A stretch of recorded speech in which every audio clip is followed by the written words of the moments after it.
100 কোটি 100 কোটি কোথায় পাবো, কিভাবে দেবো? আজকে যদি 100 কোটি টাকা থাকতো, আমি যদি ওইখানে যদি 100 কোটি টাকা পাঠাতে পারতাম, আজ আমি এই নমিনেশনটা পেতাম। প্রতিটি দলকে কেনা যাবে, জামাত ইসলামকে কেনা যাবে না। কোরআনকে বলছে যে গুপ্ত সংগঠন রাবিশ। কিন্তু বাংলাদেশে তো লাইফের 2 মিনিটও মানে নিশ্চয়তা নেই। না, বাংলাদেশে তো কোনো কিছু না, এটা তো এক একটা মানুষ very insecure। হ্যাঁ, এই বাংলাদেশ সম্পর্কে যতটুকু জানি, বাংলাদেশের বড় নেতা অতটুকু জানে না। সবাই এই সুতনা জাতি আমার কন্টেন্ট ক্রিয়েটর হিসেবে এসেছে। কন্টেন্ট ক্রিয়েটর মানে ওরা জানে যে ভিডিওটা সবার মুখ। না কন্টেন্ট ক্রিয়েটরদের ওরা ভ্যালু না বুঝো। পৃথিবীর শক্তিধর একটা দেশের জন্য আমি কাজ করি, সারা ওয়ার্ল্ড আমি প্রতি মাসে ঘুরাই। পৃথিবীর সবচেয়ে শক্তিধর দেশের জন্য কাজ করি আমি। Nobody knows that। কিন্তু একমাত্র বাংলাদেশের আর্মিরা জানে যে ইয়েস উনি কোন দেশের জন্য কাজ করে। যার জন্য আমি যতবার দেশে যাই, চারিদিকে আমার ডিজিএফআই সিকিউরিটিরা আমার দিয়ে রাখে। এবারও দেখবা ইয়াতে সিলেটে আমি যখন ঘোষণা দিয়েছি হবিগঞ্জে, চারদিকে লোক পুলিশ ঘেরা দিয়ে রাখছে। কেন? তারা জানে যে কিছু একটা হলে, because I work for a different country. Oh, which country? He's not he is যে কোনো একটা কান্ট্রি। কিন্তু একমাত্র যারা বুদ্ধিমান তারা জানে ইসরায়েল তো সবচেয়ে শক্তিশালী, আর আমেরিকা। তোমার নাম ফুটি বলার দরকার নাই তো, তুই বলে খুব ট্যালেন্টেড মেধা বলে। পৃথিবীতে একমাত্র বাংলাদেশই না, একমাত্র ব্যক্তি যে ইসরায়েলকে একবার খোলে আম দেখিয়ে দিয়েছে, ইসরায়েলের সিকিউরিটি সিস্টেম এতে ঢুকে দেখা দিচ্ছে। তাহলে সেই লোকের কি কানেকশন থাকবে সেইখানে এটা করতে পারে। কিন্তু বাংলার এই লাখেনবার এই চোদ্দা জাতি, চোদ্দা মনে করো একটা কন্টেন্ট ক্রিয়েটার বলে উনি তো ভিডিও মেকিং করে। ভিডিও মেকিং করলে কি 5 স্টার থাকে নাকি? কিন্তু আমি এভরি টাইম, আমি প্রত্যেক মাসে বিদেশে 5 স্টার থাকি, বাট ভিডিও কন্টেন্ট করলে কি 5 স্টার পায় নাকি? হ্যাঁ, যখন আমার কেউ ভিডিও কন্টেন্ট মেকার তো আমি খুব খুশি হই, কারণ তারা আমার আসল দল। না আপনি এটাকে কেন অসম্মান মনে করেন? কন্টেন্ট ক্রিয়েটররা ওয়ার্ল্ডের এখন 30% লিডারশিপ। না, তোমাকে দেখবা যে বিভিন্ন টেলিভিশনের ভিডিওর নিচে লেখা আছে বিশ্ব পরিব্রাজক। তারা কোনো কন্টেন্ট ক্রিয়েটর লেখে না। যেমন কি যেন ওই ছেলেটা, কি যেন ওই ছেলেটা RJ কিবরিয়া, সে জানে বলে ভিডিও চলাকালীন সে একটা বলছে যে আপনি যাদের জন্য কাজ করেন সেই বিষয়ে আমরা আপনাকে প্রশ্ন করবো না, একদম বলে দিচ্ছে। আমার ওয়ার্কিং ফর দেম। না, শুনো, এখন আমি তোমার বলতে পারি, ইউ আর মুসলিম।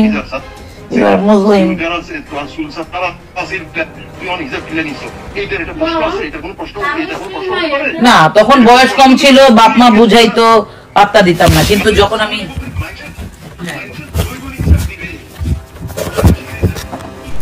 গতকাল রাতে বনিয়ামিন এবং মুন্নি চৌধুরীর একটি ফোন আলাপ রেকর্ড ফাঁস হয়েছে মির্জাহান নামের এক ভাইয়ের ফেসবুক পেজ থেকে। সেই ভয়ঙ্কর ফোন রেকর্ডে বনিয়ামিনের বক্তব্যে উঠে এসেছে এবং স্পষ্ট সে বলতেছে সে একজন মোসাদের এজেন্ট, অর্থাৎ ইসরায়েলি যে দেশটি আছে সেই দেশের গোয়েন্দা সংস্থার এজেন্ট হয়ে সে কাজ করছে। তাই সে বিভিন্ন দেশে গিয়ে 5 স্টারে ওঠে। আর কন্টেন্ট ক্রিয়েটর বলে মনে করছে অনেকে, আর সেটাকে নিয়ে কিন্তু গালি স্বরূপে কিন্তু সেই কথাটা আমাদের বাংলাদেশের জাতিকে যে চোদনা জাতি বলেছে সেটা দেখেছেন। এই ভিডিও দেখার পরে যে ইলিয়াস, পিনাকি এবং জামাতের কোনো রিয়াকশান নাই, পিসিলা নামের যে মেয়েটি আছে কোনো রিয়াকশান নাই, জ্যাকব মিল্টন নামের যে দালাল আছে যেখানে ইলিয়াসের মুখোশ খুলেছিল, ধর্মকে বিক্রি করে দিয়ে অন্য ধর্মে চলে গিয়েছে, তাদের কোনো রিয়াকশান নাই। জামাত রিয়াকশানটা দিবে কীভাবে? জঙ্গল মাসুদ কিছুদিন আগে ইসলামী ব্যাংকের কর্মকর্তাদের নিয়ে তারও একটি আপনার অনলাইন মিটিংয়ের একটি রেকর্ড ভাইরাল হয়েছে, নিউজও হয়েছে সেটা নিয়েও কোনো ইনাকি টিনাকি 3 ইঞ্চি যে আবার ইবলিশ শয়তান যে ইলিয়াস, এদের কোনো রিয়াকশান নেই। জামাতের ইসলামেরও কোনো রিয়াকশান নেই, তাদের মুখ নেই।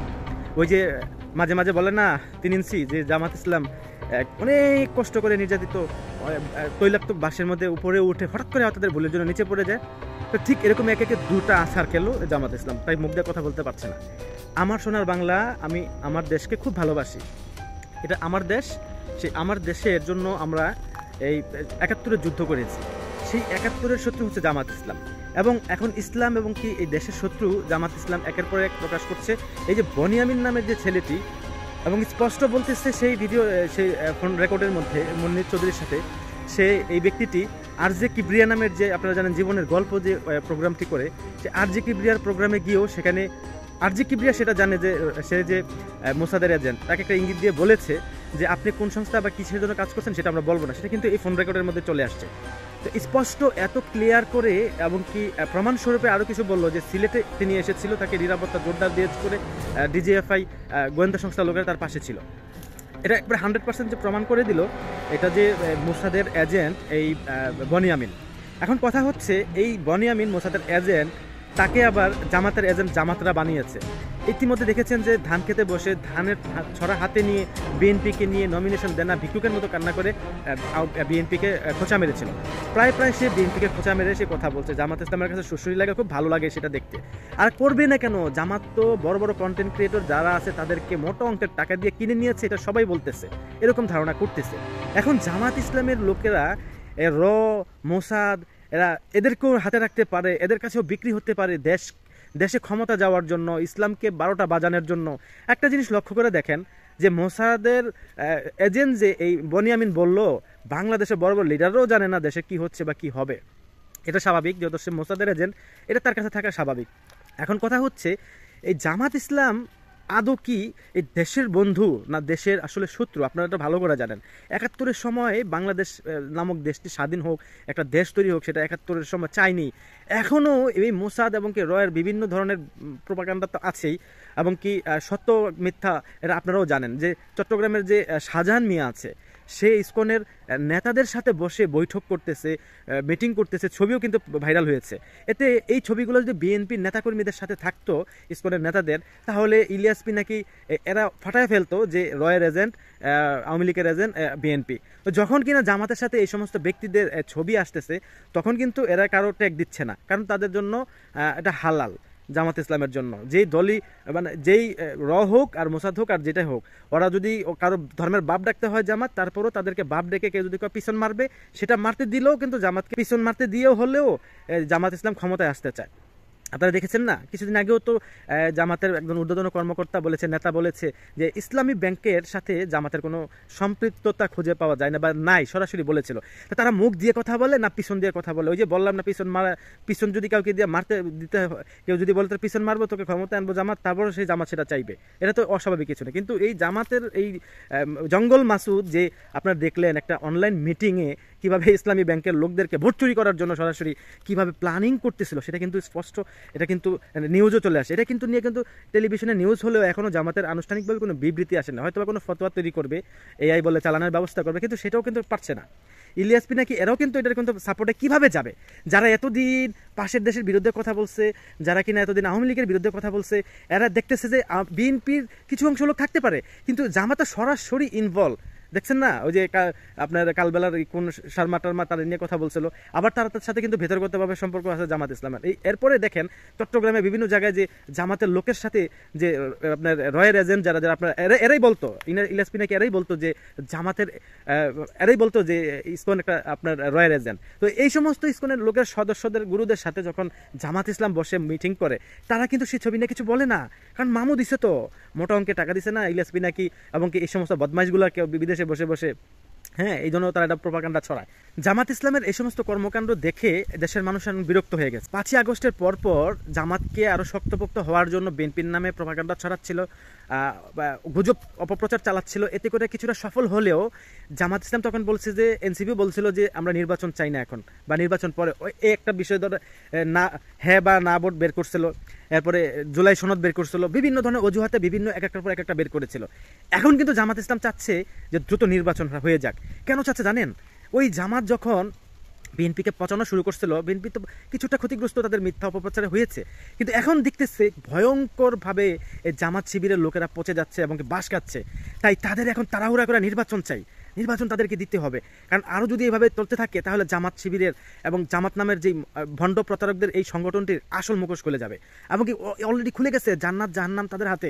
আপনি ভোট দিলে জান্নাত পেয়ে যাবেন, আর তাদেরকে ভোট না দিলে আপনারা জাহান্নামি বলে দিবে। তো দেখতেই পাচ্ছেন তাদের ওয়াজে বিভিন্ন প্যান্ডেলে। আবার দেখেন যে আমির হামজা নামের লোক দিয়ে বলায়, আমির হামজাকে দিয়ে বলাচ্ছে যে 18 কোটি মানুষ নামাজ পড়বে, যে সোয়াব পাবে, আর আপনি এক ভোট দিয়ে সেই সোয়াব পাবেন। এই যে নানা বিতর্কিত করতেছে তাদের এই সংগঠনের নেতাকর্মীরা।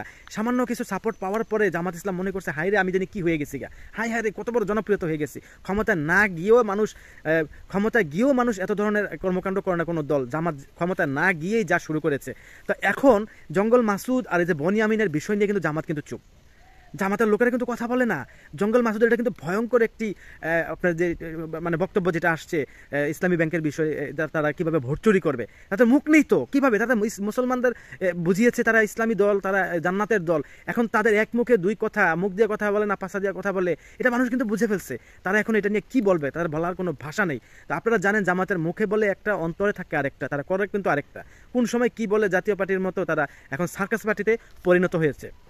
তাদের মুখের লাবাস দেখে আপনারা বুঝতে পারবেন না এটা কি মুসলিম নাকি অমুসলিম। আপনারা এটা মনে রাখবেন, শুধু দাড়ি মুসলিম রাখে না, রবীন্দ্রনাথ ঠাকুরও রেখেছিল। আপনারা এটা মনে করবেন না যে শয়তান যে কোরআন জানে না, ইসলাম জানে না। একজন কোরআনের চাইতে ইসলামী সম্পর্কে যে ধারণা আছে একটা ইবলিশ শয়তানের, তা আপনারা আমার বড় আলেমদের ভিতরেও তা নাই। তারপরও সেই ইবলিশ শয়তান কি করে মুসলমানদেরকে মুনাফিকের দিকে ঠেলে নিচ্ছে, জাহান্নামের দিকে ঠেলে নিচ্ছে। তো সেই মুনাফিকি আর সেই আপনার ইবলিশ শয়তানের কর্মকাণ্ড কিন্তু এখন সেই দজ্জালের যে কর্মকাণ্ড সেটা কিন্তু জামাত ইসলামের ভিতরে পাওয়া যাচ্ছে। সো জামাত ইসলাম বয়কট, ইসলামী ব্যাংক বয়কট। আগামী দিন এই বাংলাদেশের এই সার্বভৌমত্ব রক্ষা করার জন্য এই মোসাদের এজেন্টের মতো এবং কি এই যে জামাতের মতো যে পাকিস্তানি আপনার যে এবং মোসাদের এজেন্ট নিয়ে যারা চলাফেরা করতেছে, এদের থেকে আমাদের দেশটা বাঁচাতে হবে। সবাই ভিডিওটি দ্রুতভাবে শেয়ার করুন, মানুষ প্রত্যেকের কাছে গিয়ে এটা পৌঁছানোর দরকার আছে।